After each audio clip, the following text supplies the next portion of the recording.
Hi, this is Andrew with Elecspo.com. Today I'm talking to Dan Gheesling. Many know Dan as the winner of Big Brother 10, runner-up of Big Brother 14 in the US, but he's also a dedicated gaming YouTuber, Twitch streamer and content creator. So we're going to be delving into a bit of all of that today. How are you doing today, Dan? I'm great, Drew. Thanks so much for having me on. When did your love for games begin? That's a great question. It's hard to, I can't even fathom a time where I didn't have some sort of gaming system in my life, but it really started back, and I had to go back and ask my dad, and it's a little blurry, but the NES came out in '85, and to date myself, I was born in '83. So I think my dad got it right around like November timeline, so I think I was probably started with an NES around 2, and then I had an Atari ST, and my dad always had computers in the house, which now is like, you know, it's every day, but back in the 80s, the early 80s, mid 80s, that was super rare. So I always grew up around a computer. The first one I remember messing around with was an Atari ST, and it actually had a mouse and a keyboard. So it's been since I was a little kid, like super little. So what kind of games did you start off with? I think one of the first games you had on your YouTube was Mega Man, right? Yeah, so I started playing. I think the first game I ever played had to be Super Mario. But then I moved to a lot of PC games. I played a lot of point-and-click adventure games with my dad as a little kid, and I feel like when I don't know why I remember this, but going into first grade, I knew how to read, and I don't know if that's rare or whatever, but I just remember I had a lot of practice from point-and-click adventure games like Space Quest and King's Quest. Actually, it wasn't even point-and-click back then. It was you had to type in everything you wanted to do. So if you wanted to like open a cabinet, you had to literally type in open cabinet in the game. So early on I played a lot of console platformers, and I played a lot of adventure games with my dad when I was like super little.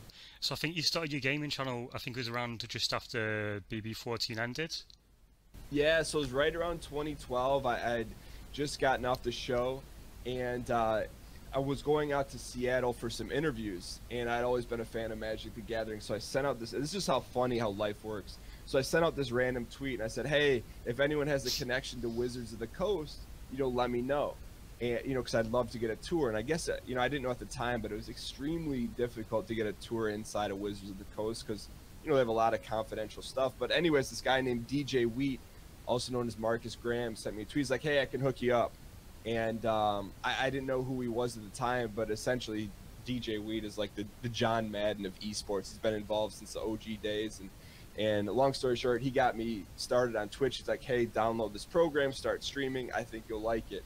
And so that was December 2012, and that was kind of the first door that was open to me to even understand that there were people on the internet creating video game content. I just had never seen it. I'd never been around it. And so from there on, I was hooked, and I've been doing it ever since. Nice. So was the transition kind of just natural to go into gaming streaming? Well, I look back, and it wasn't necessarily natural. Like, I'd always played games, but I look back, and there's like a YouTube video of my first ever stream that I did, and it's like anything else. The first time you do something, it's really not good. But if you're doing something for 5 years, just by default you're going to get better at it. So I just from the beginning I really enjoyed it. I wouldn't say I felt like I was good at it. I'm still feeling like I'm working on it now every day, but I just enjoyed it. It was a lot of fun. It was cool to be able to play a game with a community, and really I've been doing the show that I do now for about a year and a half now, and the best part about it is the community. I enjoy it. Like when I turn the show on, the time flies by, but I've really gotten to enjoy the community aspect of getting to know people, and it's cool. It's been nothing but a positive experience for me. Definitely, yeah. I noticed in your Discord as well, just such like a huge community of all these people. Is it kind of like a whole different thing, like going into this like gaming community from Big Brother? Yeah, that was always an interesting thing for me, and it was something I don't want to say I struggled with, but definitely battled with when I first started streaming. I was fortunate that I had, a little bit of a head start because, I had a following that from Big Brother. But at the same time, in my head, I was always challenging myself. I'm like, okay, well, are people watching because I was on Big Brother, or are they watching because they're genuinely entertained? And I don't, looking back, I don't even think that really mattered, but at the time it really mattered to me. And it's taken me like about 5 to 6 years to really get to a point where it's cool that people are coming to the channel and enjoying the channel just from the gaming aspect. But at the same time, I don't shun things from Big Brother because I'm very appreciative of the experience. And when people come in, it's always fun. Like, people come and be like, "Hey Dan, I didn't know you stream," and I'm like, "Hey, I've only been streaming for like 6 years," but it's cool to me because to me it just shows that I need to do a much better job of getting things out there, because if you're doing something for 5-6 years and there's still people that don't know about it, it's a good challenge. But I'm very fortunate and appreciative of the Big Brother situation, because it's always kind of given me I guess like a unique position where people may know me outside of something other from gaming, and that kind of helps me develop what I really want to work on, which is the gaming. One of the things I knew early on coming off of Big Brother is I knew I didn't want to talk about Big Brother for the next 20 years, but gaming is something that I want to do for the next 20, 30, 40, 50 years. I noticed a while back you had a video where you were playing PUBG, and your duo, they recognize your voice from Big Brother. Is this something that happens often, or is it just something that happens every now and then? Yeah, it's like, I equate that to what happens in real life. So if I go to the store, no one really, Big Brother is it's a big show, but the best way to describe it is if I go to the store and no one knows who I am, it's not a big deal. If I go to like a huge football game or the mall where there's thousands and thousands of people, there's a chance that maybe one person will recognize me and say something, which is always fun and it's cool. And I enjoy that because it's always cool to make someone smile or laugh. But I'd say it's the same when I'm playing games. I'd say it's rare, maybe once every 4 to 5 months. But when it happens, it's kind of fun. And, I always find a way to have some fun with it and make the person laugh or at least smile about the interaction. So, aside from the gaming and streaming, you also recently got a TV deal where you've been working with GameToon, playing games like Cuphead, God of War, I think Spider-Man as well. What's next with all of that? You've done your homework. I'm really impressed, Drew. Yeah, so it was cool. That's one of my favorite stories in terms of, the grind of creating a gaming channel or a gaming presence on the internet, is just that I'd created one series on Cuphead and I got this random email that said, "Hey, we want you to start making content for this TV channel." I'm like, you read the email and you're like, "You kidding me?" Like, you almost, when I read it, I'm like, is this actually like a real thing? And we went back and forth, and it's good. We've had a good working relationship. It's fun. I'll randomly get a Snapchat or a message on Instagram from someone in a country abroad, and they're like, "Hey, I saw you on TV and you're playing Cuphead, or you're playing Detroit Become Human."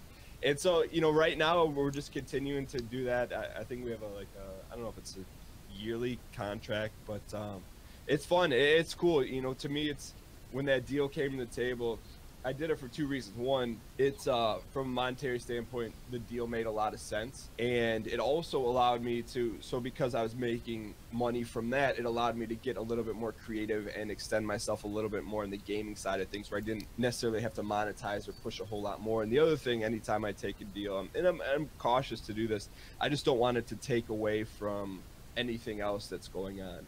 So it's been good. It's been a good experience, and I'm glad that they enjoyed what they saw on the YouTube channel to offer me that deal.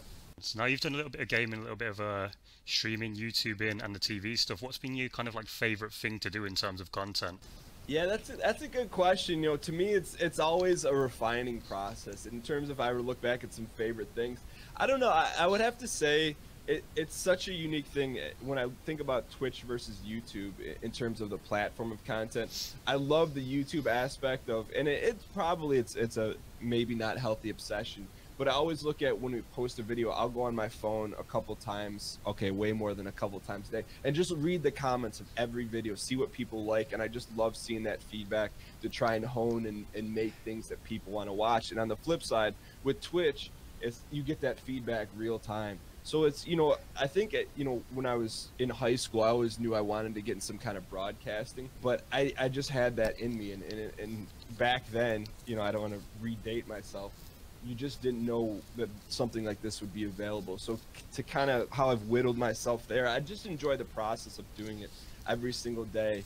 And like I said, the best part about it would be hard to pick out a single piece of content. Some of my fondest memories, though, are I play with a group called Team Unity. It's myself, Northern Lion, Last Grey Wolf, and Michael A.L. Fox. It's just kind of it's become a thing where I just enjoy the camaraderie and the banter back and forth, and it just, everyone brings such a unique dynamic to that. I'd say that's some of my favorite content on a personal level, but on an external level from the community side, you know, anything that gets the community going and fired up, I just really enjoy that. It's been such a cool experience this past year and a half seeing this community develop around the channel. I'd say that's probably been my favorite thing, just seeing people that are super positive towards one another and enjoy, you know, just hanging out. Nowadays, we get a lot of events like the PUBG Invitational and Fortnite ones as well, where we get like celebrities playing with streamers. Is that the kind of thing you'd be interested in doing in future? Yeah, I think something like that would be a lot of fun. I think that the thing about that is I'm extremely self-aware when I play a game like PUBG or, you know, Call of Duty Blackout. I know my ceiling is pretty low in terms of my skill gap. I think I'm an average at best, maybe a little bit better than average. So, you know, when I do something like that, I realize that like people tune in not because I'm the greatest at the game. I try really hard. I think I get better over time. But I would love to do something like that and just have fun with it. And you know, it would have to be the right game though, because I wouldn't want to go up there and throw a complete goose egg on the board. So let's say you got invited to say like a PUBG invitation. They said we can match you up with any streamer. Team Unity aside, who would you pick? That's a great question. You know, I'm a big fan of, you know what, see, there's like people you like to watch, and then there's people like, oh, I could play with this person and they could probably carry me to a win. I think I would get a lot of internal personal enjoyment out of playing with someone like Dr. Disrespect. I've really enjoyed his broadcast because he's really the first person I saw on the platform, and this is no disrespect to anyone else, that really kind of turned it into something more than just someone hitting the green stream button and just going. You know, he turned it into a show, and that I definitely took a lot of, you know, inspiration from that. And you know, I'd love to play with him, even if it was just for the fact that, you know, you may get highly disappointed with how I play, but I just find him wildly entertaining, and it would be fun to maybe have him carry us to a victory. I know you've expressed some interest on Reddit as well about getting involved with the Champions of Fire, the mobile event. Are there other kind of gaming events you'd like to get involved in the future? Yeah, something like that would be fun. You know, Ryan Laterno, aka Northern Line, he's done that the past 2 years, and probably in terms of one of my favorite things to watch on Twitch has been that, because, you know, it's a friend, but there's a entire community behind him. So it was like, that was the first time I'd watched anything on Twitch where it's like, hey, it's like you're rooting for your Detroit Pistons or your favorite soccer team. It's like, hey, that's my guy, that's my team. And then the whole community, you know, was a part of that and just kind of going crazy. It was fun to watch a competitive event, but not so much where it wasn't like PUBG. It was like a bunch of random games, so for the most part people were on a relatively level playing field from a competitive aspect. I really enjoyed what they did with that because it was competitive and everyone was close in skill, so anyone had a chance to win. Something like that would be a ton of fun to do. Man, I am extremely impressed with your due diligence for this interview. So moving on, you're known for a lot of creative strategies in Big Brother, like obviously one example being Dan's funeral. Are there ever points in games where you find yourself backed into a corner, you're like, right, it's time to get out of the Dan's mist or come up with something out of the box here? Well, one of the things that's fun for me, I'm able to do things like that if there's VoIP in the game. And back when I was doing random PUBG interviews, or when PUBG, you know, a lot of people, I feel like in the early days of PUBG, people had open comms more, and maybe that's just a personal insight. I don't know if it's true or not. But there would be times when maybe I could talk someone out of coming after me, but it wasn't even if it wasn't successful, it was just the act that maybe I could get someone to delay themselves from killing me just by, you know, maybe inundating them with questions or whatnot. It's a lot of fun, but that's what I'm really looking forward to in some of the games I'm playing right now. I'm playing a game called Escape from Tarkov, and it's in development, but it's similar. It's an open world survival shooter. It's not a battle royale, but they're working on instituting VoIP, and I feel like in those situations, you know, that's when I feel like I'm almost at my best, if not at my best, in terms of creating entertaining content, when there's an opportunity to interact with someone, when I can maybe, you know, turn an enemy into a friend just by talking to them, as opposed to normally in a situation in a game like Escape from Tarkov, you're going to get killed on sight. So I like having fun with it, and I think the key is to everything is I don't take it too seriously. But games that offer VoIP, that isn't super encumbering, that's just kind of naturally open in the conversation, really kind of leads to me having a shot to survive in a situation where I normally shouldn't. So, touching on Big Brother a little bit, I know you've been asked this to death, but with Big Brother All Stars, let's say they did an All Stars season and they offered you enough money where it would justify you taking a few months away from everything. Is that something you'd say yes to?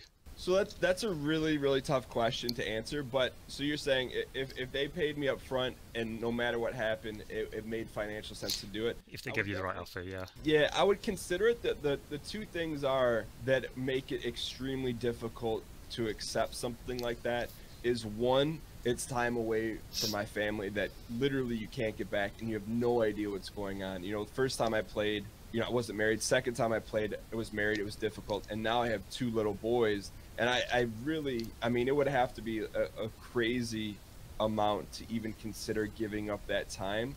So that's on the personal family side. And on the back side, walking away from Twitch and YouTube for 2 to 3 months, it's almost like a death sentence for your channel. You would think that some of the community would stick around and things like that and be supportive, and they would watch the show.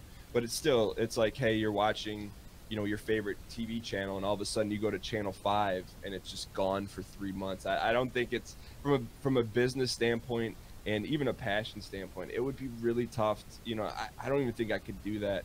The combination of the family and, walking away from something you've been working on for 6 years, it's tough. And the other thing I think of too is, like, I played twice, and I'm always hesitant to do something, or I don't do it if my heart's not into it. It could be something like, you're playing a game and all of a sudden you're like, all right, this is, a little bit too much of a grind where it's not enjoyable. Like, everything's going to be a grind. I enjoy that. But if you're having to force yourself to do something, which is kind of, I had a long running Star Citizen series on my YouTube channel. A video came out every single morning, 9 a.m. Eastern Standard Time, 9 a.m. Eastern Standard Time. And I got to the point where I kind of played through all the content. I was kind of forcing myself to do that. And when something like that happens, I like take a step back and say, all right, hey, let's explore something else. And I kind of feel like that with Big Brother. Like, I played twice, both times my heart was in it. I put 150% into it. I just don't know. I can't see a situation where that gets manufactured in myself again, to have that large of a desire to play that, because to play that game successfully, you got to be all in. You can't go half in, because you'll get killed. You'll get sent home early, but and to me, that's not really an option. If I'm going again, I'm not going to be sent home first or second. So it's a tough question to answer. Even, like, I've joked around in some interviews, like, with the right amount of money, even with that, and I'm sitting here thinking about it now, it's tough. I can't really fathom a situation where I'd say yes. Let's say, as a hypothetical, if CBS offered you to be on Celeb Big Brother, where it's only like a couple of weeks and they brought in some interesting personalities, is that something you'd say yes to? I think because now you're talking, it's instead of 3 months, you're talking about a month and a half, 6 weeks, 5 weeks. I think that would definitely, that's like a variable that, if this variable changes, Dan's likelihood to accept would be yes. I think that would be a factor that would definitely help in terms of, because now you're taking a month away, 5 weeks away instead of 3 months. I think that would definitely help. But, like, the interesting thing about CBS and Big Brothers, there's so many contestants that they don't necessarily have to go above and beyond to offer anyone anything. Not saying that they wouldn't, but why would they do that, for me, versus if they could get someone without offering them all those things, if that makes sense. When you look back at your games, and you're obviously considered by many fans to be the greatest of all time, how do you kind of like look back at all that and consider it? You know what? I really don't look back on it often, if at all. I look back on it, and this is kind of the metaphor I've come up with is, as a kid, I always wanted to play and just have the opportunity to play the game. And, as I look back now, it's like, hey, you scaled this mountain, because it's tough. It's tough to get cast on the show, and it's tough to win the show. You got to be focused. Some things got to bounce your way. And so I look back on that time as like, hey, I scaled this mountain, and now I'm on to the next one. At times, there's times when you look back and you're like, did that even really happen? It's such a surreal thing to have a thought as a kid or a dream as a kid, and then to have it, realized later on in life. It's a cool feeling, and it's almost like you're so far removed from it, like it almost didn't even happen. But I always look back on that time when I do think about it with extreme fondness. And there's a lot of people that took shots on me, everyone from like casting producers to the executive producers to even people that I played the game with. when it's all said and done, I look back on both experiences with nothing, but a smile and very appreciative for both opportunities to play the game. I know you've talked a lot before about with players like Paul and Tyler. Big Brother seems to be moving more away from the kind of like strategical mastermind kind of gameplay that you used in your win, and now juries are more they're ordering the other kind of gameplay where you don't get your hands dirty. Do you feel like there needs to be a change in the jury format to kind of alter this? Well, I think, two things that drastically changed. One was that the jury segment, or the first time I played, when I had a chance to talk to the jury in season 10, it was about a 2 to 2.5 hour conversation.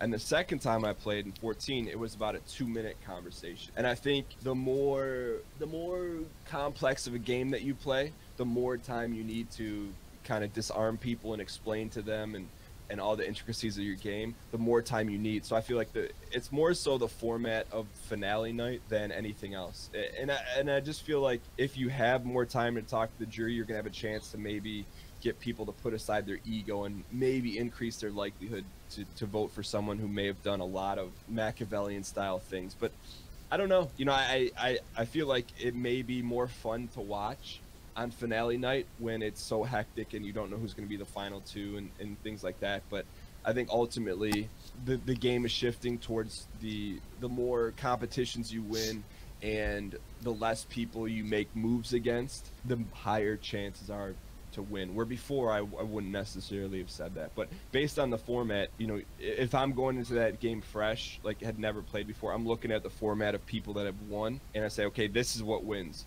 You have to win competitions, or at worst not upset a lot of people, and regardless of who you're sitting next to, that's going to give you a better shot to win, which people can be upset about, but I wouldn't be upset about it. It's just the realization of how the game is, and if you want to win, that's what you have to do now. So how did you feel about the Big Brother 20 finale?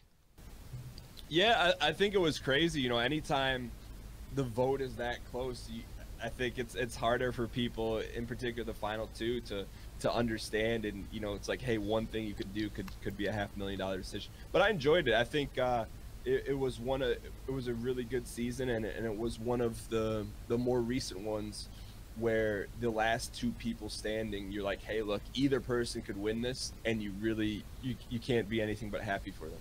I feel like as well with Big Brother 20, it was more based around the characters and the twists, even though there were a couple. It was more like kind of your season where it's back to basics almost. Do you think this is the kind of format that Big Brother needs to kind of continue with? Well, I think what really helped was that there were no returning players, and like you said, there weren't a lot of twists. And anytime that happens, if you have a returning player in there, whether it's 1 or 4, it immediately dampers. I don't want to say dampers. It takes away a lot of the naivety, the naiveness of other players. It's the new players are able to explain or the old players are able to explain a lot of things that are going to happen, where normally a new player would experience that for the first time. You're going to get an interesting reaction. And so I think anytime there's old players in the house or returning players, it changes the reactions of the new house guests, and not necessarily for a good way. It's like telling, well, I don't want to say Santa Claus, but it's kind of like the Santa Claus thing. If you know about Santa Claus, it's like, really, versus not knowing about Santa Claus. So in case there's a young listener, I don't want to spoil it either. Are there any other reality shows that you'd ever consider doing? No, I've been in, I've got offered another reality TV show, actually 2, and I just can't. Like, my passion isn't there. It's just, my passion is what I'm doing now, which is working on my YouTube channel, perfecting the Twitch show, growing the community. That's where my passion is, outside of my family. And really, unless there was a show that played into that, or accentuated into that, or was somehow tied into that, that would be the only thing I would consider. Things like, all these competition shows, if it takes away from what I'm working on, I just can't see myself doing it. Not to mention, that's a whole different thing. When you go on reality TV, there's a huge decompression period, and doing that with a family, I just can't see myself doing it. So with the whole gaming content, your YouTube and your streaming, what's coming next? Like, what are you most excited to do next? Really, I look forward to the day-to-day grind of what I do, making YouTube videos, working on the show, and outside of that, personally, just enjoying my family. Like I said, I've 2 little boys, and you know, my oldest is getting to a point now where we're actually playing stuff together, you know, like blocks and stuff like that. So I'm enjoying, you know, my family life and continuing to grow this in the gaming presence, because I just feel like, I would say probably 08, 09 is when things started with gaming content. I still think we're so early on, and like 10, 20 years from now, it's going to be such a different landscape. And that's the thing. I always look at everything with a long-term lens. Like, I'm looking 5, 10, 15 years down the road, where, you know, when I do things now, I just have such a long-term vision where I'm not, I don't want to say taking shortcuts, but I'm doing this for the long term. I'm not doing this for a year or two. I plan on doing this until, you know, until it's a wrap. What have been your favorite games to play this year? So I've really enjoyed the game in development. I spoke a little bit about Escape from Tarkov. It's what I like. It's a highly tactical first-person shooter, but you can't compare it to anything else because there's nothing else like it. To really explain it really, really shortly, you're dropped onto a map with other players and other AI, and whatever gear you bring with you on the map, if you die, you permanently lose it. On the flip side, if you kill someone and you take their gear and you leave the map, you get to keep it. So there's loot permanence, and it really captures a sense of loss and gain and accomplishment, and unlike any other game I've ever played except for Ultima Online. Really, games nowadays, which I understand why, because it can be very frustrating at times, but I enjoy that when you get something, or when you kill someone and you get this great gear and you're able to leave with it. It's a sense of accomplishment that a lot of games don't approach that way, because I don't think there's a huge audience for it. But to me, it's really captured a feeling of, hey, when you're in there, there's a lot to risk and a lot to gain, versus a game where you quickly respawn. And I enjoy, you know, I've really found myself enjoying playing the new Call of Duty, the non-Battle Royale mode. So I enjoy both, but to have that option of a game like Escape from Tarkov, where they're doing something different and you can't compare it to anything, I'm always going to gravitate towards games like that are very maybe unforgiving and challenging. And recently, in this past year, I played through Dark Souls 1, the remastered, and I tried it back in 2012 or 2013. It was just I couldn't wrap my head around it. It was very difficult. But to come back and play the remastered, I just really enjoy extremely difficult games. I don't know if there's, you know, if that ties back to as a kid. You know, I played games like Kid Icarus and Metroid, and those are tough games by today's standards. I just can't see a lot of people playing those, and I don't want to say enjoying them, but playing them to completion. And I just feel like that's kind of the niche I've identified of the type of games I enjoy. Things that offer something different, that aren't maybe just, you know, I don't want to say a clone of other things, but bring something different to the table in a challenging way. And so if I were to pick out two off the top of my head, it would be Escape from Tarkov and the Dark Souls Remastered are probably the two games I've enjoyed the most in 2018. Are there any upcoming games you're looking forward to this year or next year? Yeah, so I'm looking forward to Red Dead Redemption. I'm good for an open world game maybe every 4 to 5 years. The last one that I really played through was Grand Theft Auto 5, and so, you know, because there's a lot of open world games out there. You know, I played a little like Spider-Man for GameToon. I enjoyed that, but you know, I played 10 hours of that. I'm not going to put 50 into it. The new Assassin's Creed Odyssey, I think, had a chance to be that open world game, and it's a really good game. But with Red Dead on its heels, you know, it's kind of like, you know, I really enjoyed the first Red Dead Redemption, so I'm really looking forward to that. I'm looking forward to hopefully the launch of Squadron 42 and Star Citizen in the next year or two. You know, growing up as a kid, I played a lot of Wing Commander with my dad, Wing Commander 1, 2, 3, and we played a little bit of 4. So I'm always looking forward to that. And the first game I ever backed on Kickstarter. It's called Space Venture. It's by the guys that created Space Quest. And as a kid, you know, I credit those guys at Space Quest for helping me learning how to type and how to read, and really some fond memories with my father. And so they in 2012 or 2013, they started a Kickstarter to kind of make a new version of that game, and it's not out yet. So I'm looking forward to playing through that at some point too. But those are the ones off the top of my head I'm looking forward to. That about brings the interview to a close, but if anyone wants to check out Dan's content, you can check out twitch.tv/Dan Gheesling, youtube.com/Dan Gheesling, or just check him out on Twitter, Dan Gheesling. All the links will be down in the description. Is there anything else you want to add, Dan? Yeah, Drew, so this is going to be on my podcast feed. Yeah. Can you tell me about your site and what's going on your site and where people can can find it? Yeah, that's at Elecspo.com. We cover all kinds of games: CS:GO, Smash Bros, Fortnite, Overwatch. Just a lot of interesting gaming content. We're starting to do a lot of more interviews, more interesting content. So if you're into gaming, definitely check us out on Twitter at Elecspo.